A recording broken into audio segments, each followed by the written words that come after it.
Betty Bayo'S wishes for her children has emerged a day after her passing on. Her close friends and family continue to share moving stories about the dreams and future she had envisioned for her daughter Sky Victor.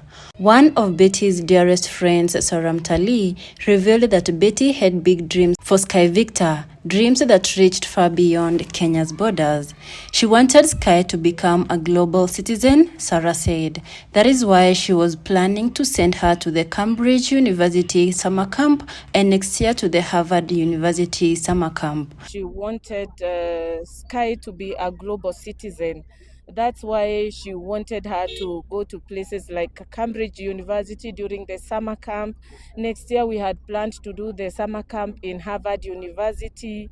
And we had so many plans of how we make our kids to be better than who we are. There's a museum she was talking about that is so good for children. I can't even remember. But I will support her, and I'll support the daughter Sky. So for me, my pledge to Sky is that I would support her with all the dreams that the mom had, and we will make sure that she achieves all those dreams. So poleni sana to the family and all the friends of Betty. Yesterday, I had a lot of friends say the same thing that I said about how Betty has supported me, especially in the last 1 year. And we had big dreams with her to tour the world and also to do many things, even in terms of investments. So it was God's will, and I pray that through her daughter, maybe the dreams. We had so many plans on how to make our kids better than who we are. Sarah recalled that Betty's excitement about her daughter's education was unmatched. Almost every conversation somehow circled back to Sky Victor's future, learning, and growth. Summer camp. How was the summer camp? Very good, guys. I definitely recommend. Like, I met different people from different countries. My friend who was we were in the same room, the same dorm. She was from Czech Republic, so she was kind of teaching me some Czech. You know, Czech Republic. It's a country somewhere in Europe, I think, or Asia, something, I think. Yeah. And then so my friend was from Belgium, another was from Sudan. So I met really different people. So it gives you like an open space to learn different languages. Because they taught me some, even German. By the way, I even learned German. Oh, that's nice. Okay, by the way, I have to find a lot of video in the summer camp because they were not allowed. They were not allowed, guys. Yes. I couldn't capture people's faces. Couldn't capture, yes, because it is private. Huwezi enda ukionyesha watoto watu wengine. Yeah. And for anybody who want to do summer camp next year, it happens every It's August. annual. In a heartfelt social media video, Sarah pledged to carry on her late friend's legacy and ensure that Sky Victor achieves everything her mother had planned for her. My pledge to Sky is that I will support her with all the dreams her mom had and made sure she achieves them, Sarah said emotionally. Poleni sana to the family and all of Betty's friends. Sarah also revealed that she and Betty had recently met to plan a family vacation for Betty and her son Dan Victor, not knowing it will be their last time together. Beyond their friendship, they shared dreams to build businesses, travel the world, and raise their children to greater heights. She stood by me last year when I was going through a hard time, Sarah recalled. We had big dreams to tour the world and invest together. It was God's will that she left, but I pray the dreams she had for Sky will continue. Now Sarah is determined to honor Betty's memory, keeping her vision alive and ensuring that Sky Victor gets every opportunity her mother once dreamed of. She talked about taking Sky to museums, encouraging her to learn and giving her more than she ever had, Sarah remembered. That passion for education and growth defined who Betty was as a mother. But as burial preparations begin, a cloud of uncertainty has emerged over where Betty Bayo will be laid to rest.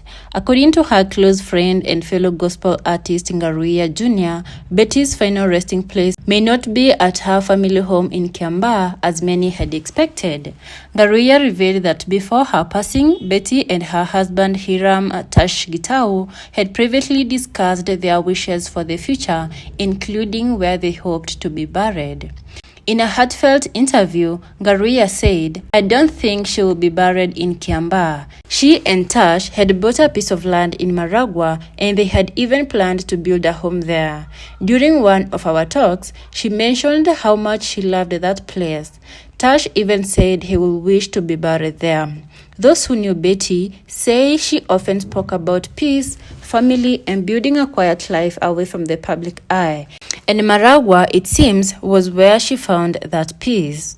Ngaruiya also revealed that he tried to reach out to Pastor Victor Kanyari, Betty's ex-husband and father of her children, when her health began to worsen, but his calls went unanswered.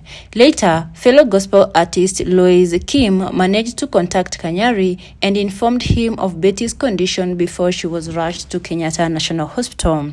It was there, surrounded by family and close friends, that Betty fought her final battle with courage and faith. Meanwhile, preparations for her burial are now underway. A committee has been formed to oversee the arrangements, with reports indicating a budget of about 5 million Kenyan shillings has been set aside to ensure the gospel icon receives a dignified send-off worthy of her contribution to Kenya's gospel ministry. Fans and fellow musicians continue to flood social media with tributes celebrating Betty's life, her music, and the faith that inspired millions through songs like 11th Hour and Siyabonga.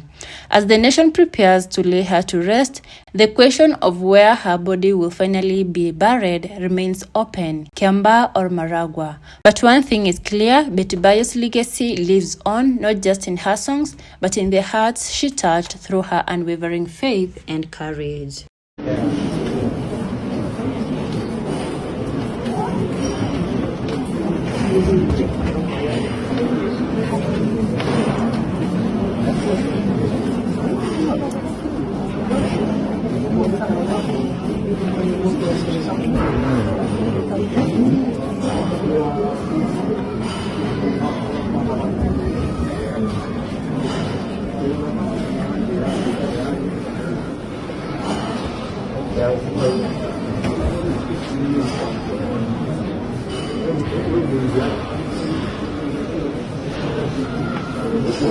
Tukalipa bili, watoto wa Betty wakakuja. Nakumbuka wakati Sky aliona mamake, kwa sababu Betty alikuwa amefungua macho. Na alikuwa anafanya hivi kwa sababu anashangaa ni nini shingo yake imefanya, baada juu amehokwa na stroke ya side moja. Wakati alitolewa na kitanda 7 the evening, akatolewa hapo, akaangalia watoto wake, ni kama alituangalia sisi wote. Naangalia Jemiboni, anaangalia mimi akiwa kwa kitanda, anaangalia kila mtu, alafu akaangalia watoto wake, akawajua. Machozi yake ikaanza kutiririka, akalia. Sky akasema anataka aingie hiyo ambulance na yeye.